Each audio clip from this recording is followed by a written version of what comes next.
Planet earth पे life बहुत सारे रूपों में है। सबसे मनमोहक हैं चिड़िया, आसमान के ये जीव जो बहुत ही सुंदर रंगों से सजे हुए हैं। अमेज़न के चमकीले लाल मैकाउ से लेकर एंडीज के इरिडेसेंट हमिंगबर्ड तक, चिड़ियाओं कुदरत को खूबसूरती से रंग देती हैं।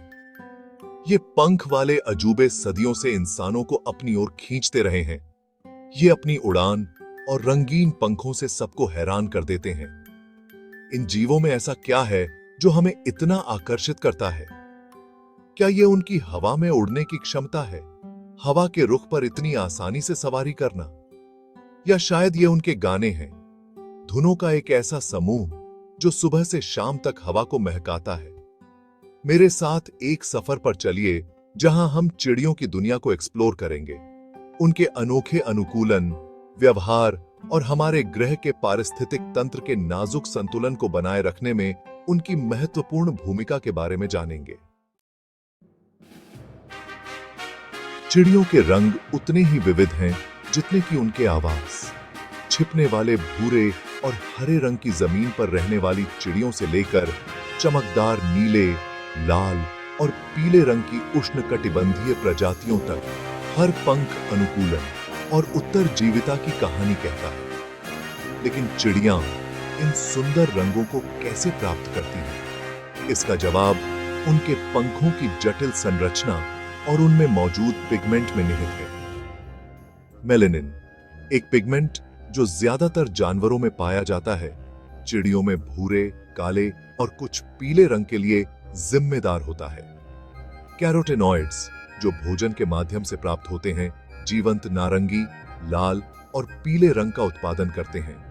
प्रतिष्ठित राजहंस के बारे में सोचो, उसके गुलाबी पंख झींगा और शैवाल के आहार में मौजूद कैरोटेनॉइड्स का प्रमाण है। इससे भी अधिक आकर्षक संरचनात्मक रंग हैं, जो पिगमेंट द्वारा नहीं बल्कि प्रकाश के पंखों की सूक्ष्म संरचना के साथ बातचीत करने के तरीके से निर्मित होते हैं।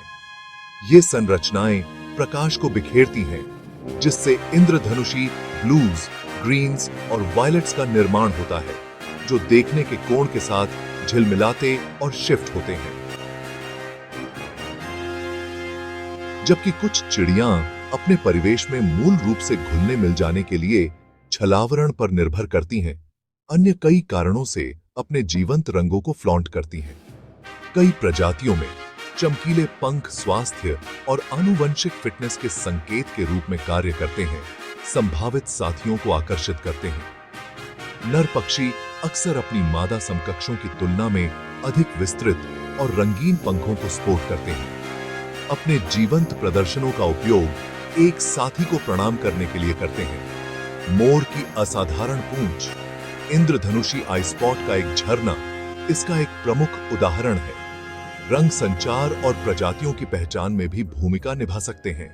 पक्षी पंखों के पैटर्न में सूक्ष्म अंतरों को भेद कर सकते हैं, जिससे उन्हें अपनी प्रजातियों के सदस्यों की पहचान करने और संभावित प्रतिद्वंद्वियों से बचने में मदद मिलती है। कुछ मामलों में चमकीले रंग चेतावनी संकेत के रूप में कार्य करते हैं। उदाहरण के लिए, जहर डार्ट मेंढक शिकारियों को अपनी विषाक्तता का विज्ञापन करने के लिए अपने जीवंत रंगों का उपयोग करते हैं। इसी तरह जहरीले आहार वाले कुछ पक्षी चमकीले रंग के पंख विकसित कर सकते हैं, जो संभावित हमलावरों को उनकी अरुचि का संकेत देते हैं।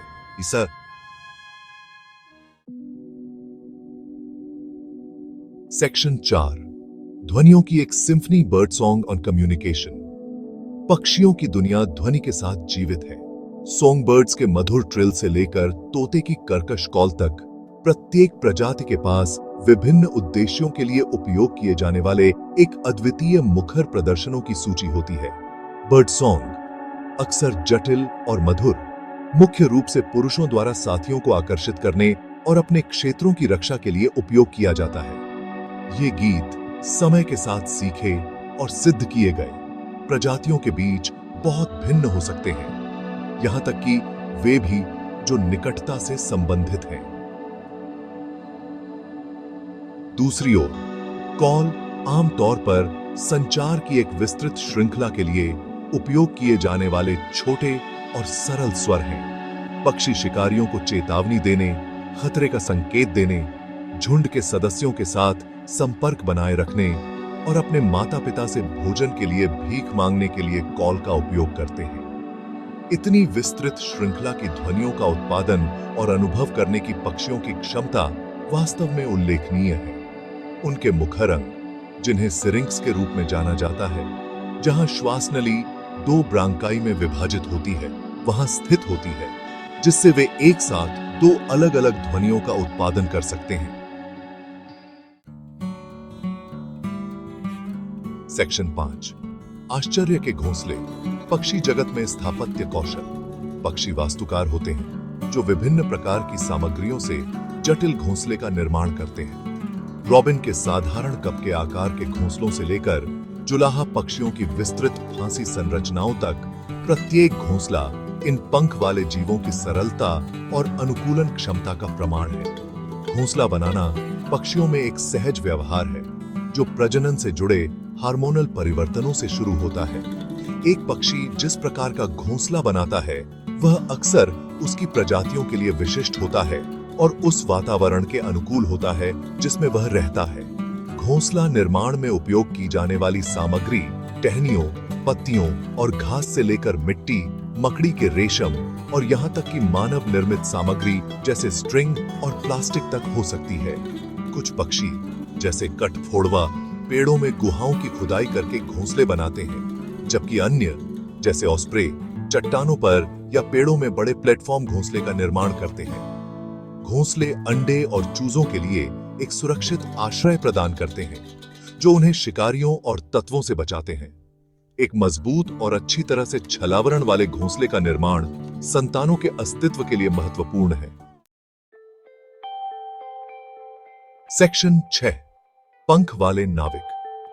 प्रवासन और अभिविन्यास। प्राकृतिक दुनिया के सबसे विस्मयकारी कारनामों में से एक पक्षियों का वार्षिक प्रवास है। हर साल लाखों पक्षी अपने प्रजनन और सर्दियों के मैदान तक पहुंचने के लिए महाकाव्य यात्राओं पर निकलते हैं। कुछ हजारों मील तक फैले होते हैं, लेकिन पक्षी इतनी विशाल दूरी को इतनी सटीकता के साथ कैसे नेविगेट करते हैं? अक्सर साल दर साल उन्हीं स्थानों पर लौटते हैं। इसका उत्तर जन्मजात क्षमताओं और सीखे हुए व्यवहार के संयोजन में निहित है। पक्षियों के पास एक आंतरिक कंपास होता है जिससे वे पृथ्वी के चुंबकीय क्षेत्र का उपयोग करके खुद को उन्मुख कर सकते हैं। वे सूर्य, सितारों और यहां तक कि स्थलों का उपयोग करके भी नेविगेट कर सकते हैं। युवा पक्षी अपने माता पिता से प्रवास मार्ग सीखते हैं। दक्षिण की अपनी पहली यात्रा पर उनका अनुसरण करते हैं।